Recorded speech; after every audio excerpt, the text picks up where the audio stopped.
Hi everybody and welcome to the Paper Outpost. This is Pam. Hey, you want to explore some oddities? I'll call this the Oddities Hour. Doing something a little different today. I came across some unusual things in my searches and journeys for finding old things, and I wanted to share them with you just because they struck me as a little bit odd or unusual or interesting. So snuggle in, grab a cup of mocha, and or a tea and a biscuit or two. Get one for me, please. Let's take a look. Okay, so one thing that I have collected over the years are very old pocket watches. Some of these are from the Victorian era, and they're very beautiful. Often they have beautiful imagery on the back. Well, let me zoom in closer. This way it's better to see. And okay, I got something light on the subject. They're just lovely. Some work, some don't, but I really just admire the craftsmanship and the artisanship.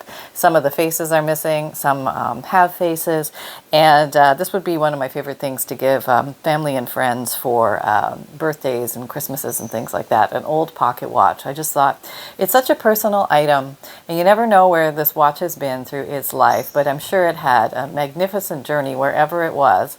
And a lot of these do open, and I can't always figure out how they open, but there's a little sneaky like button presser thingy. Sometimes it works and sometimes it doesn't. Okay, I can't figure this one out. But aren't they cool? They're just so cool. And I have added one of these onto a spine dangle on my husband's journal, and I thought it looked really cool. Some are newer. This is a newer one. I just liked it. I thought it was pretty. And they still make pocket watches today, if anybody was curious. And I think this one, yeah, because it's newer, it knows what to do. So it shows its very pretty face. Am I holding that the right way? Probably not. But they are gorgeous and ornate, and just something fun I come across. Here's another old one. And this looks like it might be the 30s, maybe the 20s, probably the 30s, I would say. Oh, I think I'm going to sneeze. Okay, it's very blustery here today. It's a blustery Florida, and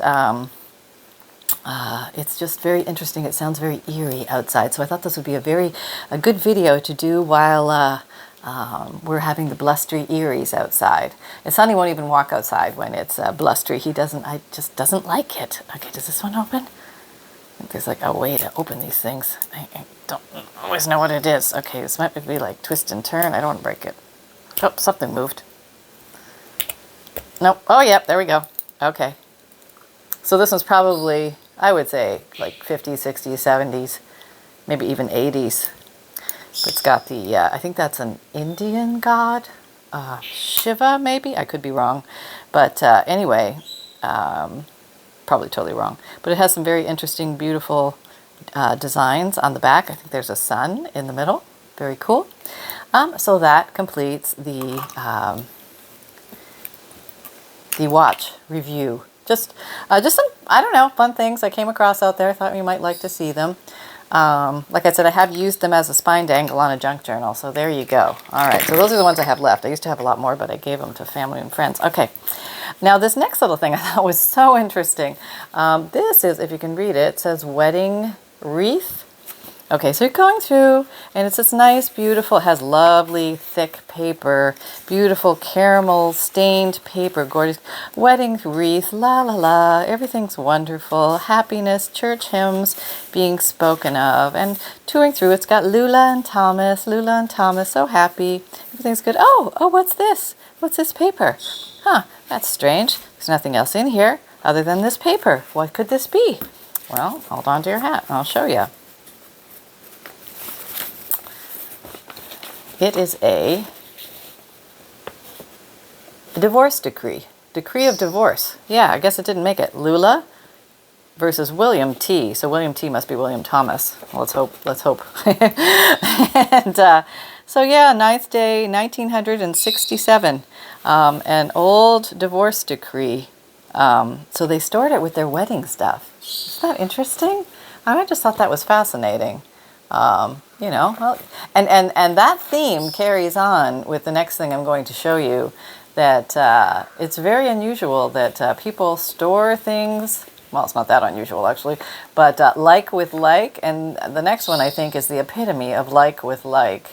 Okay, so that is like a, you know, one of those, almost like a blueprint picture or something. But it's filed in the States somewhere, and I was surprised when I found that. So that was a bit of a shocker.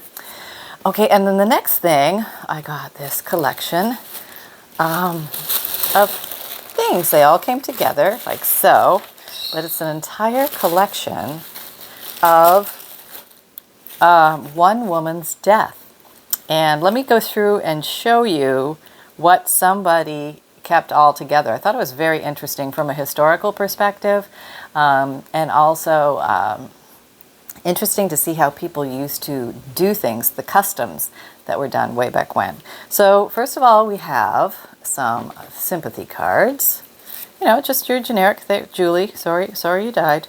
You know, it wasn't Julie who died, that was her card. Here is, I thought this was so fascinating. This is, now I guess I should tell you the lady who actually passed. Her name is, I believe it's Rose. I'll keep referring to her as your mother and stuff like that. But let's just go with Rose. I think it's Rose. Yeah, Rose Montgomery. There we go. That is the lady's name who passed. Now, this must be her sons or something, but somebody tore out of their diary funeral services attended at somewhere by Dr. somebody or other. A little hard to read. Something with Jackson, and then a little bit of extra words. Something about the body. Can you read that? Maybe you can read it better than I can. Maybe you do have super eyes. But I just thought that was interesting how they tore out the page from their diary about on the day of the funeral. Oh. But that's heartwarming, isn't it? I mean, somebody really obviously loved their mother very much and wanted to keep everything that was meaningful related to their mom. And maybe since then that person has passed, and that's why this stuff was possibly given from the family to an estate sale or something like that. That's maybe how this all happened. So more beautiful sympathy cards. And the sympathy cards, apparently they were just like one-sided. I don't know if these came attached to flowers or what, but they're one-sided and they were taped. So maybe on flowers? I don't know. Does anybody recognize theirs? Here's a little more modern one with sympathy. Okay.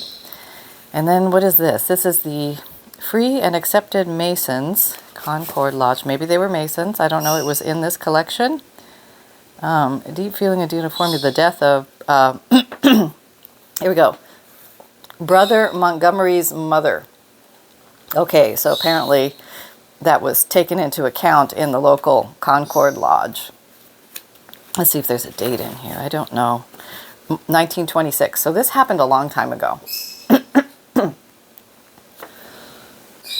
It's interesting, right below this, below the notation about the mother passing, it says, there is quite an epidemic of sickness prevalent in our city, and many of our members have been touched by it. We join in hoping for speedy recovery of those who have been stricken. So, maybe there was something going around and it got her. Who knows? Don't know if it was related or not, but just thought it was interesting. Now, here's Rose's canceled bank book. It's very interesting that you would keep, you know, a bank book with the funerary gathering things, but I just thought that was very interesting. You know, it's such an unusual collection of things from Dear Rose. Not much happened in here. This was from 1925.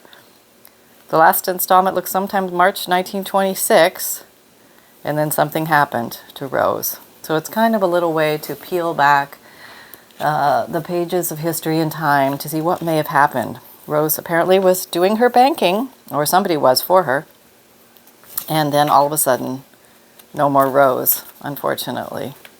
But yeah, just very unusual to keep all this together. Okay, now here's another unusual thing. Let me turn on this other light so we can see better. Okay, it's a dark day today here, so sometimes that thing's dark. Okay, better, that's better. Okay, so now we have, I love the name of this, The Toronto, let me go closer for you. The Toronto Necropolis. Now this was in 1909. It looks like this might be a cemetery. Oh, wait, nope. Intern the remains of George Montgomery.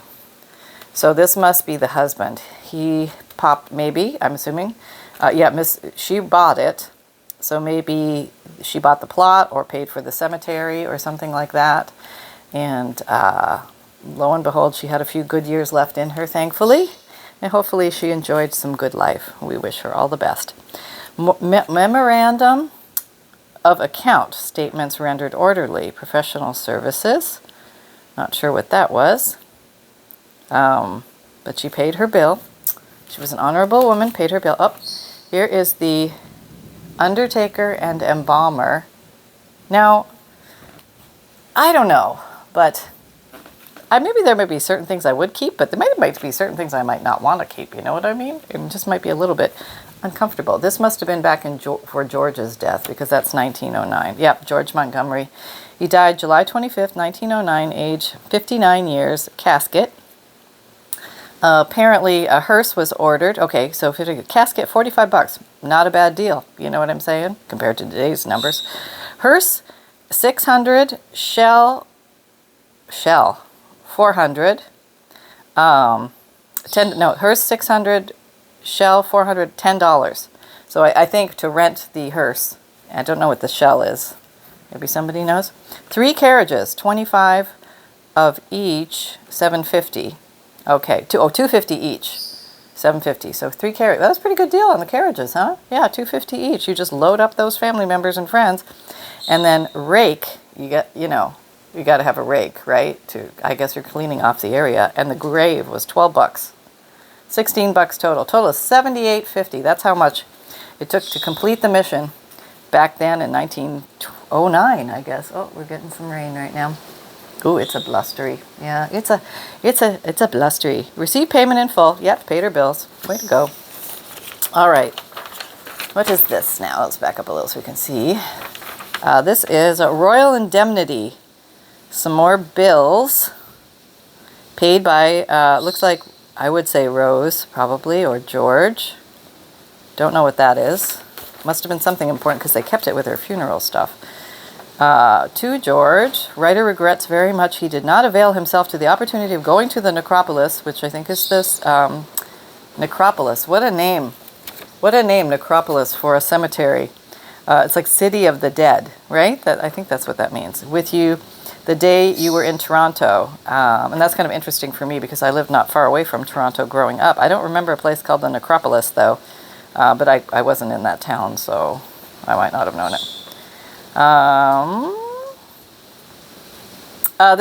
remember reading this over. Basically, this is from the stone, the headstone maker, and I think they made it originally, and then they weren't happy with it, because it contrasted too much with the other one that was there, so they decided to redo it and make a matching one. That's what that was about. Ooh, a lot of paperwork that goes into somebody's passing. Dear George, the Royal Indemnity, last time you were at this office, from your attitude, I thought possibly I was at fault for your apparent downhearted appearance. Oh, I thought this was an interesting letter.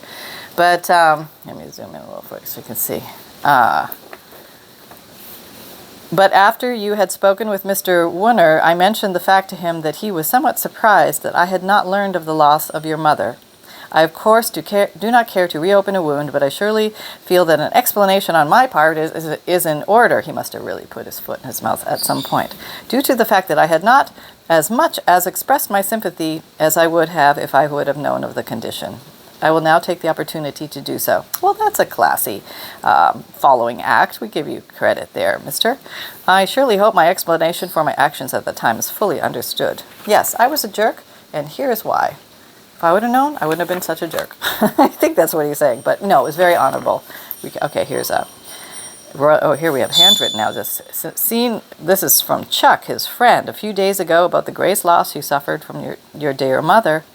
Nothing I could say. Okay, just like another sympathy letter. Now this was interesting, this next section. Now these look like calling cards, that type of thing. But the interesting thing is they're all handwritten. Normally, the Victorian calling cards, or maybe not. Maybe the traditions changed. They didn't leave official calling cards, but they did handwritten calling cards or sympathy cards. I'll just show you some of these. Here's a memorandum. Somebody cut up the little tiny obituary for Rose. These were mounted onto something. So I'm whatnot. Now there was a pin through it too. Now it's possible these were pinned onto some type of ribbon or flowers. Maybe this is how the florist put a note, because they're all handwritten. They all have pin marks through them. Any guesses? Any guesses? Nothing on the back, and they're written by different people. So not the same florist, or not the same, or maybe this is what they did when they came to see the family. Maybe during this funeral, they have a little place where you can write your name to show who was there. All different family, lots of people. It was a good showing, Rose. You were well loved in the community, obviously, because people came. There we go. All right, so that's those. Is that a little, that looks like a postcard almost. Oh, somebody got more in detail there. Okay, so now here's some bigger ones. I'm going to back up a little bit again. We focused. Okay. Dear George, this is an I'm very sorry for your loss letter. Very nice. And that was in 1926. Now, wait a minute. Wait, George is supposed to be dead already. Now I'm confused. Maybe there's a son. Maybe there's a son named George. See, this says, Dear George. George. Maybe there's a father and a son. Yeah, let's see. Tuesday night until about 6 when I found your telegram awaiting me. I cannot tell you hear of your mother's death. Yes. So it sounds like George and George. George the husband and George the mother. Okay. My dear George, 1926. Another letter. Dear friend. Yep.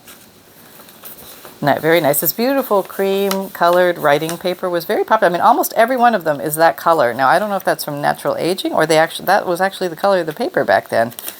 I think it might have been the color of the paper in addition to. Another one, a Reverend Hartman. He wrote a nice thing. He came up with 3 pages. Yeah, on his own letterhead. That's pretty cool, huh? 1926. And here's another one. A couple of pages. That's very nice. Dear boys, must have been somebody they knew casually, with sympathy. More letters of sympathy or grief. And dear cousins. Okay, here comes the big family. Nice 2-page letter when we used to write letters, handwritten. Isn't that beautiful? Now, here come the telegrams. I'm telling you, this person saved everything. I wonder if it was George the son. Maybe George the son saved it. And maybe since then, George the son has passed. I don't know. George Montgomery, that's kind of a common name. Hard to find. So here's telegrams, just sympathy. These are all sympathies that came in. I guess people couldn't make it. Here's a handwritten one. I guess that was maybe written at one end and telegrammed over to the other end. I don't know how they did that. But these are all sympathy. Western. Can you hear the thunder in the background? It's kind of cool, isn't it? Yeah, as we're going through all this. I just think it's really fascinating to see how they celebrated the death of somebody and bonded together with family and friends, came together. And it was just, I don't know, it's very unique. It's something that, touches us all in some way, shape, or form. It's interesting to see the traditions of the past and how our traditions are today. Both of my parents were cremated, so it was a little bit different. I guess that's more common these days. Funeral services. Okay. Oh, now we have the use of the motor hearse. This is the official one. Motor car, cemetery fees, 4 press notices, fee for clergy. Okay, came out to $62.60. That's not the same amount as before. I wonder if maybe this is a different person. That's possible. Oh, this is 1926, so that should have been Rose's funeral. George, the son, paid for that. And now even to the point of having, this is interesting, isn't it? The nurse's medical record. I mean, when did that happen? That wasn't a normal thing all right, so, dear Rose, on March 22nd, her pulse was 120. She was already in trouble then.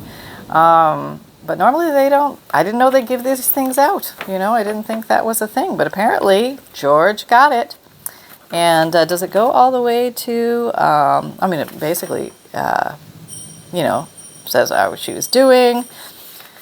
Let's see, cough, troublesome, expectorate, greenish, yellowish, lips, mouth, teeth. It goes into describing.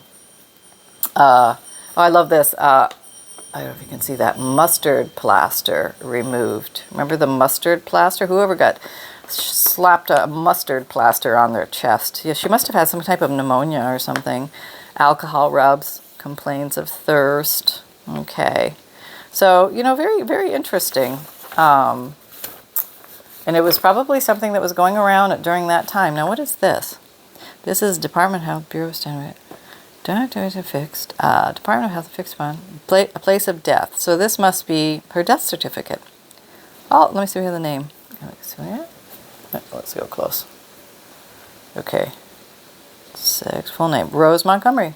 There it is. There's her death certificate. So, very interesting, huh? All together in one collection. I mean, I'm fat. Yeah. Hello, Rose. No, all's well. We're going to honor your stuff. Don't worry. Do something nice with your stuff. You know, a lot of times we think it'd be nice to reach out to the family and that, but often it's the family who gave this stuff up. So you kind of want to take that into account as well. We don't know why this stuff was released to the public, how that happened. Maybe it was put in a box and nobody knew it was there. We don't know. We don't know the story. Might be worth an interesting search, though. Sometimes it's hard with a common name. So here's here's the Concord Lodge. Okay, the Granite Company again. New grave marker has and be sent over to be set. So they got that handled.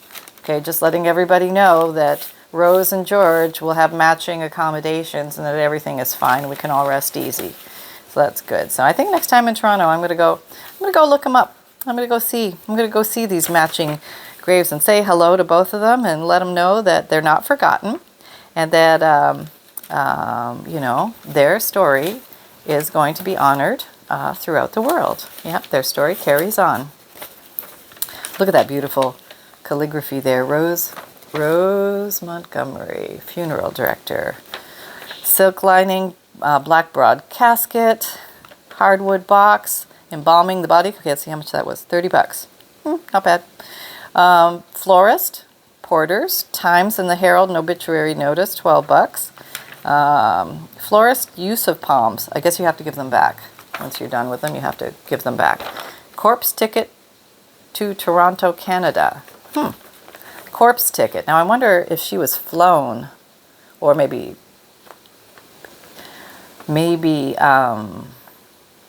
train. So plane or train. It's like somebody took a ride. What would you need a ticket for, right? With a corpse. I had to I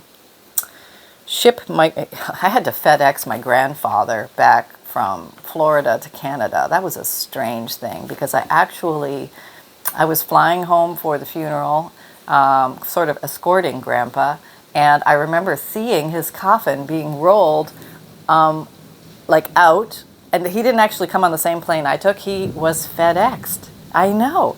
I was not the one who was coordinating all of that, but they actually FedExed Grandpa back home, I guess, so he could get there on time for his own funeral, and that's how that happened. So yes, sometimes we need to repatriate them and send back to their home so they can, you know, funerals can happen. It happens. It's part of life, right? It's part of life. And then just to, you know, the Klein Chocolate Company. My dearest George, I guess, Saturday when I was home, I was very much distressed to learn from Fred that the misfortune to suffer the loss of your good mother. So that obviously was from a good friend. Must have worked at the chocolate factory. And one more. This must be the final bill for the new one. All set. Complete and set. So there you go. The funerary history of Rose Montgomery, George, and their son, George, who took care of things along the way. So I just thought you might get a kick out of the interesting journey. You just never know what you're going to find when you're out looking for things. So keep your eyes open. I'm not quite sure. What am I going to do with this? I'm not quite sure yet. I know I want to do something that honors it beautifully. Probably want to keep the entire set together. I just don't feel like I want to separate and that. But yeah, I'll have to think on that. So if you have any ideas, feel free. Put them down below. I would love to hear them. So there you go, folks. I hope you had this fun little tour down Oddity Lane. And if I come across more oddities, which I honestly do all the time, I will be happy to share them with you. So if this is something you enjoyed and you'd like to see more little oddities of the junk journal collector of things, I would be happy to share those with you. And what's that, Sonny? You have something to say? I have something to say. Okay, come here. Come here. Oh, yeah, I'm coming. Okay, I'm here. All right, you got to pull the camera far away. It's going to be a puppy nose. Okay, all right, here we go. And what do we have? Hello, everybody. It's Sunshine. I just want to say hi and flap my ears at you.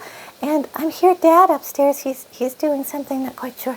But I am not being taken for a walk today because it's pouring rain and it's windy. Now, I would like to say that I don't like the wind up my nose. I don't like the feeling. It ruffles my little nose hairs, and I just don't like it. And sometimes I cut my own walk short. If it's really windy, we just go home because Sonny wants to go home. And what I do is I put on the brakes. That's right. My little bottom goes down, and I don't walk. No, I just sit there. And they try and encourage me to go, but I say, no, we're not going to walk in this blustery weather. We must take the pup home now. So that's what I do. Don't tell him, though, okay? Okay. Is it a secret? Yeah, it's a secret. Okay. All right, everybody. Have a happy, crafty day. And, whoa, Mom, this big, oh my gosh, there's noises everywhere. I got to get out of here. All right, everybody, take care. Love y'all. Bye. Okay, Sonny. It's all right. He's a little, he hasn't heard much thunder yet, honestly. We haven't had a lot of thunderstorms since our Sunshine has been with us. I think he's about 18 months old now. Oh, gosh, time flies. It's been a joyous 18 months, hasn't it, son? Just don't grow up too fast. Just stay a pup forever. Okay. All right. So thank you for joining. And we'll get back to happy crafting very soon. If you had fun here, please like, subscribe, and share.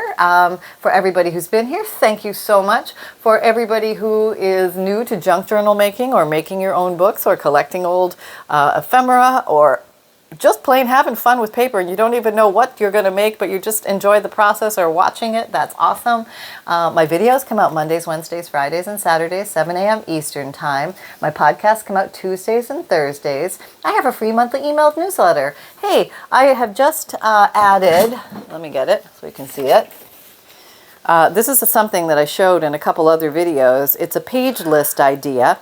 And this is something I made for myself so that when I was trying to think of how to decorate a junk journal, I just like, oh yes, a row of stamps. I can play with a row of stamps. And I would take one idea and morph it maybe 4 different ways, depending on how many signatures. But I put it in my free monthly emailed newsletter now, so that anybody, if you're new to signing up and you sign up in March, you'll get the copy will already be there attached. It's at the bottom, along with the other freebies.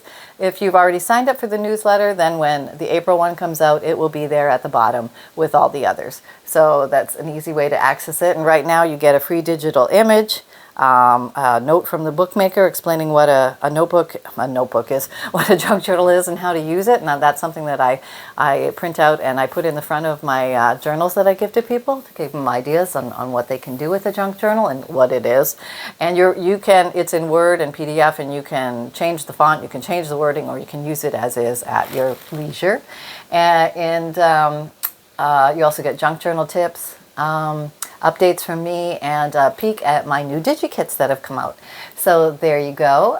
So if you haven't signed up for that free monthly email newsletter, now's the time. The link is in the drop-down description box below. If you're trying to figure out how to get that and you're on your phone, just touch the title of the video and it should open it up so that you can click on that link.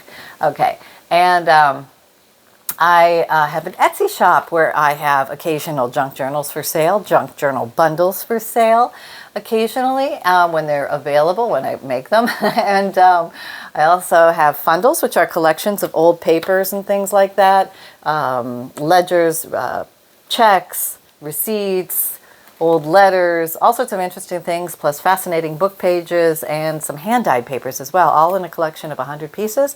And I ship those off and mail those to you hard copy.